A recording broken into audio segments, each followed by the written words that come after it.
As you know, here on the Patrick Netherton Show, we love to talk barbecue. We love to talk food. In addition to talking sports, we kind of do a lot of everything. And this is a sport that I didn't realize was even sponsored at the collegiate level. And so we bring in the man that Sports Illustrated called the Nick Saban of intercollegiate meat judging. He is Dr. Mark Miller, head coach of the Texas Tech meat judging team. How are things going? Do I call you doctor? Do I call you coach? Do I call you Mark? You got 9 titles. What do I call you? Whatever makes you happy. Oh, there we go. Well, everybody calls me something different. There you go. Well, as long as the kids call you doctor, that's all that really matters. Hey, let's start with kind of an explanation, because I've had a lot of people reach out to me, and on our show, Mark, we do a lot of not just sports talk, but we talk a lot of barbecue. We talk to a lot of food and that kind of thing. And so this is sort of a fascinating, I guess, amalgam of all of the different areas that I'm interested in. What do people react to mostly, or how do they react mostly when you tell them, oh, I am the head coach of a team for meat judging at the collegiate level? They usually ask, what is meat judging? Right. And so we always tell them that, meat judging gives us an opportunity to train young people to go out and hopefully have a big impact when they get out into their lives, whether they're in their parental roles or whether they're a husband or a spouse or whether they're working in a company. So meat judging is really an opportunity for us to be able to teach a lot of skills that are life skills, but it's focused around tenderness, juiciness, flavor, how tasty the meats are. And it's kind of a really good story to be able to put all that together. So tell me about what are the actual sport? Because, all of us grew up on football. We know what football is. We've seen it. We know how it works. Basketball, the major sports. So how does meat judging work? What are the kind of mechanics of it? What are your student athletes doing when they go to a competition? Well, each competition begins usually about 5 a.m., and we're going to a beef processing facility where there'll be beef, pork, and lamb there. And there will be a group of officials that came from the United States Department of Agriculture, the government. Sure. And also academia, and then the industry like Hormel, Oscar Mayer, Tyson. And so those people are the officials, and they're the ones that put the contest together. And so the students spend about 8.5 hours sequestered into different groups, and they're all competing, and usually there's 15 to 20 schools there competing. And pretty much anybody that has a football team has a meat judging team that has an agricultural school. Mm-hmm. So the universities that are usually there are like Texas A&M, Oklahoma State, Kansas State, Nebraska, Illinois, Florida, Georgia, Colorado State. So pretty much everybody who is an ag school that also has a football program as they're competing. And so those students, they look at beef, pork, and lamb, and they rank them based on their best opinion, and then we'll see how it matches up with the officials. So they also have to tell people why they do what they do. Mm-hmm. And so that is the reason why they did what they did. And then at the end of the evening, we have an awards banquet, and people either win or lose. So it's pretty much like any football, baseball, or basketball game. Somebody goes home first and somebody goes home last. Well, most of the time your squad's the ones going home first. You've won multiple national championships. I'm curious, though, is it almost like a gymnastics where it's more of a judging at the end that how basically are the results tabulated? Because obviously when we see a football or basketball, it's, hey, whoever has the better score wins. Is this a judging type of scenario where the professionals that you mentioned go through and tabulate scores? How does that work? That's exactly right. So what happens is the officials grade the reasons of the students and assign them a score. It's 50 points, so it's 0 to 50. And so you end up doing 5 sets of those, and your total ends up adding up. And so it stratifies all the participants based on how well they did across 5 different classes: 2 beef, 2 pork, and 1 lamb. And it is a team, but obviously there's individuals that are kind of vying for titles in amongst the team. I guess a lot like gymnastics in that way. How many are on the team? How many are competing? Is it one of those where you have to pick 5 out of 10 to go and perform? Like, what's the numbers there when you look at terms of who's competing and being scored? That's a really good question. So the way it works is we as coaches have to select 4 students to represent Texas Tech. But we have 28 kids on the team that all go, they all practice, and they all participate. But we have to select 4 that we want to represent us that count against the 4 from K-State, Texas A&M, Oklahoma State. So each school has to select 4 scores that count. But everybody judges and everybody participates, and that makes it good because usually we're the worst and we always pick the wrong 4. Yeah. But what we tell our kids is that if our 28 score is better than other teams' 4th score, we'll still win. So every student has to become excellent. Every student has to pursue being unselfish and trying to help each other so that we can win, even though we may not pick our best 4 students. Talking to Dr. Mark Miller from over at Texas Tech, the head coach of the meat judging team. Also, we'll get into some of your other professorial things here in just a little bit because there's obviously a lot going on in terms of meat processing right now in the country that we want to get to in just a bit. But a little bit more on the team. How do you recruit? What's the base for going and finding kids who have a proficiency in being able to go in and judge meat? Well, we send letters and phone calls, and we also host judging camps. Matter of fact, right now with COVID-19, we normally host face-to-face camps, 2 of them during the month of June, but we've been working diligently to create a online camp, and that's generating a lot of excitement because, kids and parents have not had the ability to do very much. And so those are the ways we do it. And then also we try to host contests here and officiate those all across Texas and around the United States as much as we can, hosting coaches clinics and doing things in North Carolina and across the Pacific Northwest. So we do our very best to try to help kids to be attracted into the meat industry. And you brought that up just a second ago about how our nation is facing a large meat shortage. And that is true. I mean, there are tremendous numbers of jobs for young people if they go to the university and they participate on a competitive meat judging team, and it doesn't matter what university you go to. The industry, because it's becoming more and more technical and more driven to be pre-cooked, ready to eat, healthy and nutritious, there's a tremendous number of jobs available for these students. And so we have a shortage, actually, and don't have enough people to fulfill all of the jobs because they're so diverse. I mean, it's everything from packaging to nutrition to product development. I don't know if you've ever eaten a Lunchable.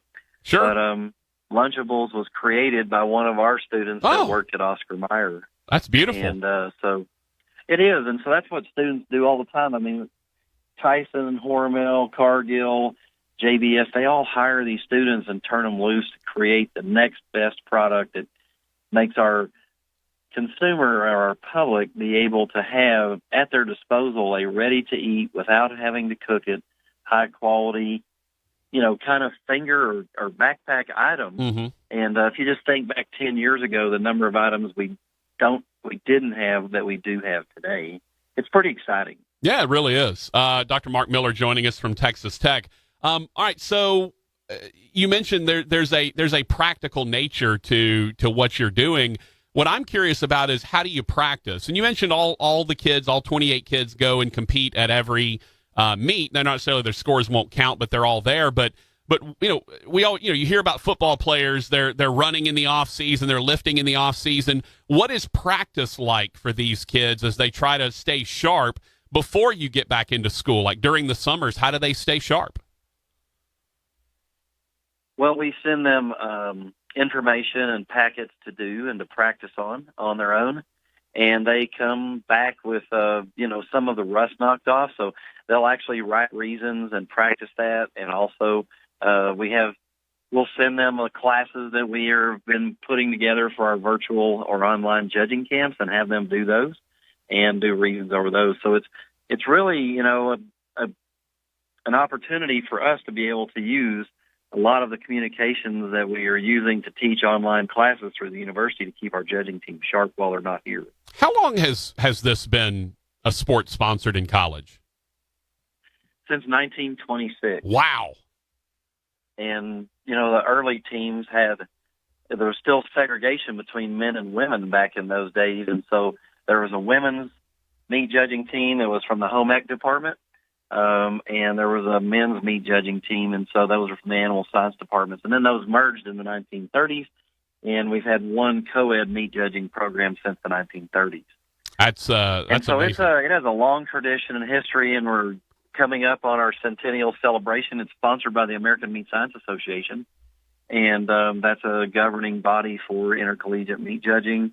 And also we have 4-H and FFA judging that happen almost in most 50 states for the youth level, which would be students that would be anywhere from 9 years of age up until the time they graduate high school. You mentioned the 4-H, and I kind of wanted to go there next because one of the things you hear about is, as technology has gotten bigger and we've seen much more of a move from what, kind of rural America, for lack of a better term.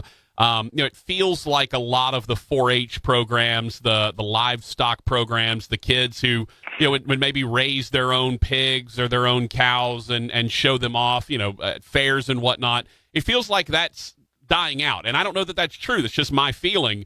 Tell me about the lower, the middle schoolers, the young kids as they're coming up. Are you seeing numbers dwindling of folks that are trying to get into the 4-H, into that side of things? What's really great about it is we are seeing a growth in certain places that put an emphasis on it. So It's highly dependent on where the priorities are placed by a particular state and or local, school district, municipality.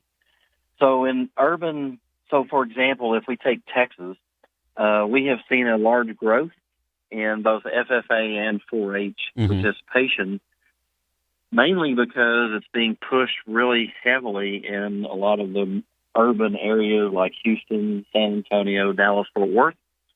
And then we see that a lot of those programs are really dying out and not having as strong a participation in other states where it's not really emphasized. And I think in this COVID-19 situation, we now are seeing the need for having these youth programs because we have had such a food shortage in the agricultural category. And, we just have such a large number of people that never had exposure and weren't educated to how really critical our food supply is and how also vulnerable it is. Yeah.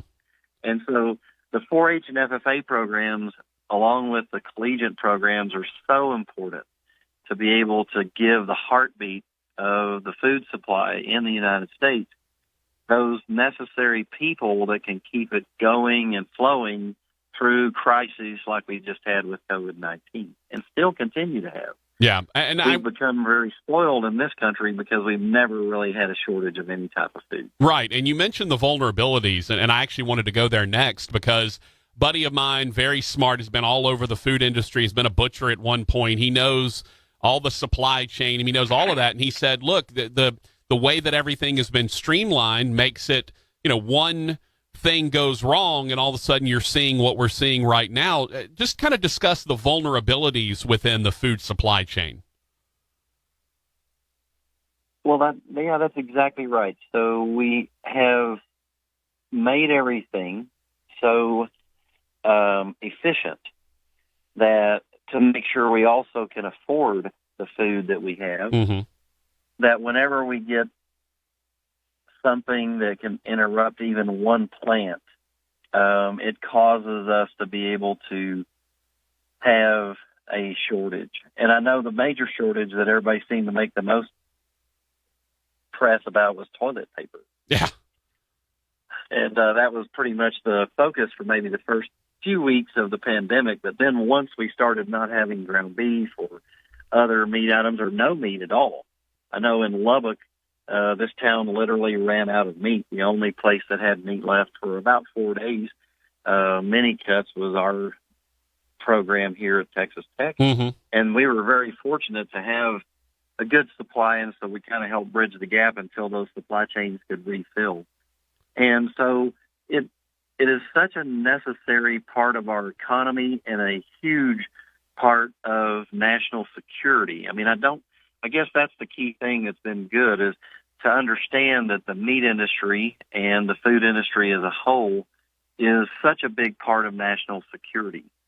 And we kind of tend to think about it as Department of Defense and, the things that we do that help us to stay secure.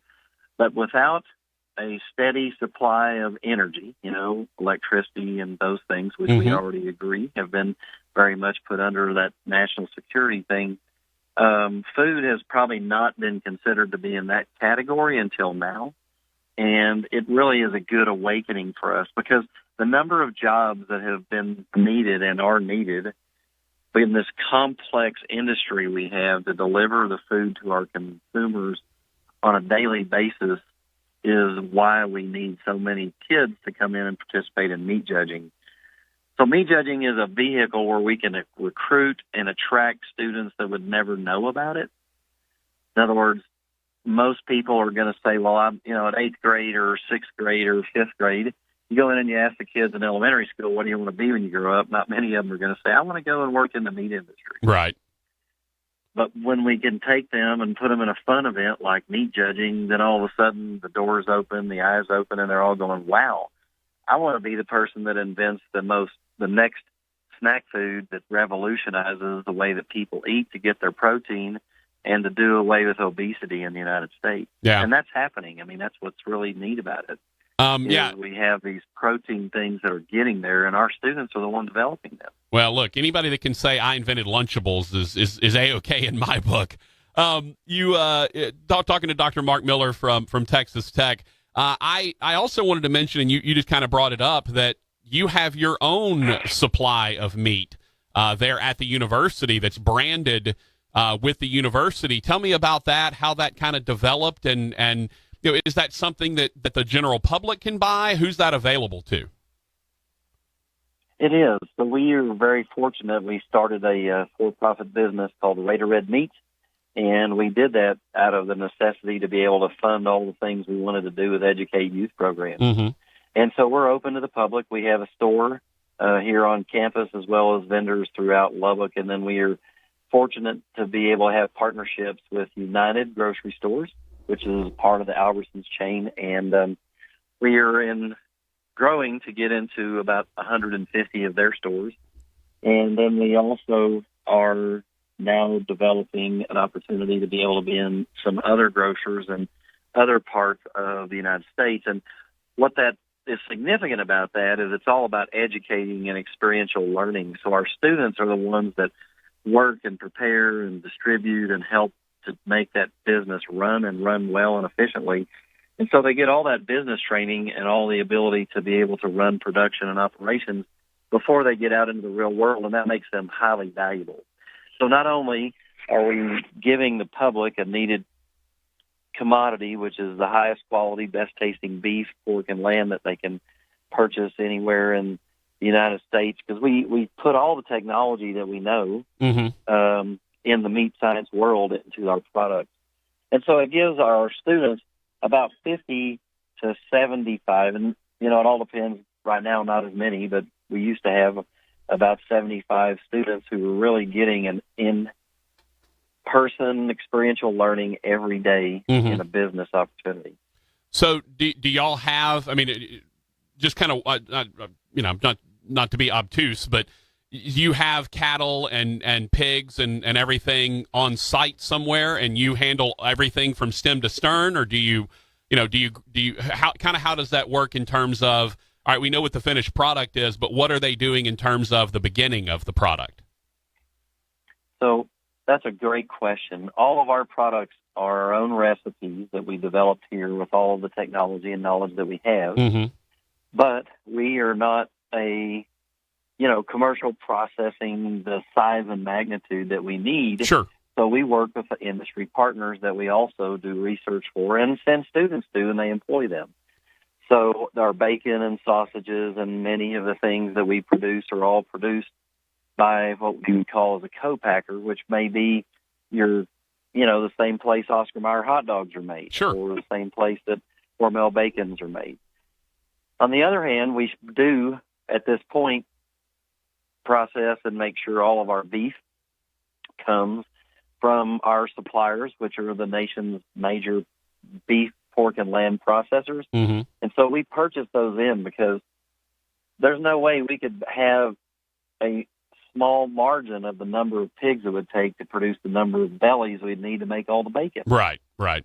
And so we work with the same people who make the bacon that you're eating pretty much in every restaurant, McDonald's, Burger King, Wendy's, and also like your International House of Pancakes. And wherever you're getting bacon, we're probably having those same people make our bacon, but it's our recipe. Gotcha. And that's why when you get bacon at a grocery store, there's multiple brands, and they all taste a little different because it's kind of like wine.